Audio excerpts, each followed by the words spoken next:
Ordering articles in Article Galaxy is easy. There are several different ways in which you can order articles.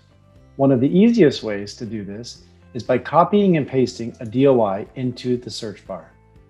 Clicking Search, reviewing the citation details, and clicking the Request PDF button. Another very easy way to order articles in Article Galaxy is by copying and pasting a PubMed ID into the search bar, clicking the Search button, reviewing the citation details, and clicking the Request PDF button. A third way in which you can order articles from Article Galaxy is by copying and pasting an article title into the search box and clicking the Search button.